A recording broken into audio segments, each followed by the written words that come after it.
समस्त विश्व के समक्ष अष्टावक्र गीता का प्रस्तुतिकरण जनक और अष्टावक्र के मध्य में संवाद के स्वरूप में प्रस्तुत हुआ है।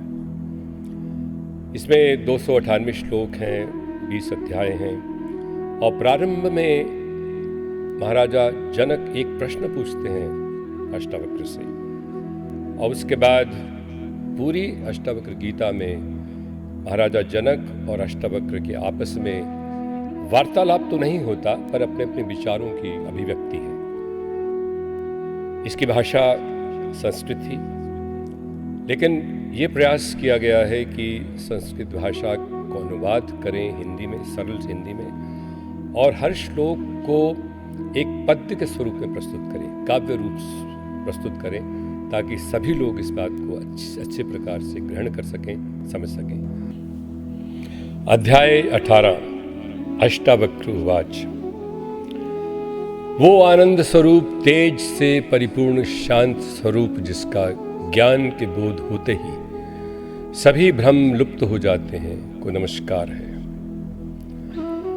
सांसारिक वस्तुओं को प्राप्त करने और भोगने में खुशी तो होती है, परंतु इन सब के त्याग किए बिना सुख प्राप्त नहीं होता।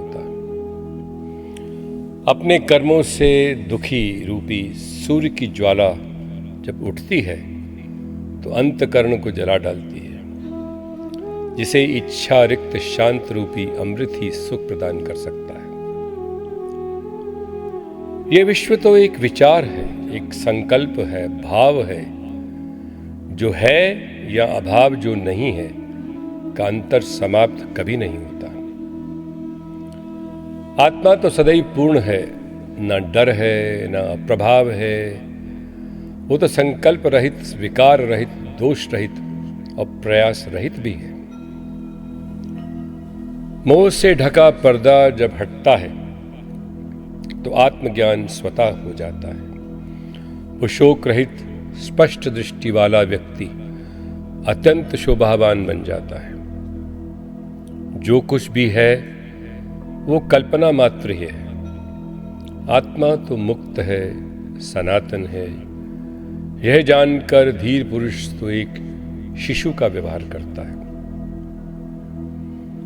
जब तुम जान जाओगे कि तुम ही ब्रह्म हो और जो है या जो नहीं है वो कल्पना मात्र है, तो कामना रहित होकर बोलना, जानना या करना अर्थहीन लगेगा। राजपाट में या भिखारी की अवस्था में, लाभ में या हानि में, समाज में या वन में, योगी जो निर्विकल्प है के लिए कुछ भी विशेष नहीं है। ये करना है, ये नहीं करना है कि द्वंद्व से मुक्त होकर योगी का धर्म, काम, अर्थ तथा विवेक से कोई प्रयोजन नहीं रह जाता। मुक्ति प्राप्त मनुष्य के लिए कोई कर्तव्य नहीं है और ना ही हृदय में कोई राग ही है। वह यथा प्राप्त जीवन को ही सहज रूप से जीता है। सभी संकल्पों से ऊपर उठे व्यक्ति के लिए न मोह है न विश्व है। उसके लिए ध्यान एवं मुक्ति का विचार भी अर्थहीन है। जिसने विश्व को देखा है वो उसकी समाप्ति की कल्पना कर सकता है, परंतु वासना रहित महापुरुष तो सब देखते हुए भी कुछ नहीं देखता। जिसने ब्रह्म को देखा है वह सोच सकता है कि मैं ही ब्रह्म हूं, परंतु जो विचारों की शून्यता को प्राप्त हो गया है वो किसका चिंतन करे। जब चित्त में वृत्तियां और विकार हैं तो चित्त को ध्यान क्रिया से शांत करना पड़ता है। जब चित्त में वृत्तियां हैं और विकार है तो चित्त को ध्यान क्रिया से शांत करना पड़ता है। पर जब चित्त ही समाप्त हो जाए तो ध्यान किस साध्य का होगा। धैर्यवान पुरुष संसार में रहता हुआ भी विपरीत ढंग से विचरण करता है। वो पूर्ण है, बिना किसी समाधि के रहते हुए ना विक्षिप्त होता है और ना ही किसी बंधन में रहता है। जो प्राणी तृप्त है, भाव एवं अभाव से रहित है, ज्ञानी है, और वासना रहित हो गया है, वो कर्म करते हुए भी कुछ नहीं करता।